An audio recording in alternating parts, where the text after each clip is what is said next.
च केशव आत्मयोग भगवान् परिवर्तयते दिशम् कालचक्रम् जगच्चक्रम् युगचक्रम् च केशव आत्मयोग भगवान् परिवर्तयते दिशम्।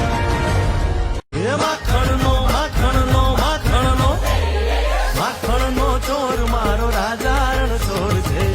એણે મને માયા માયા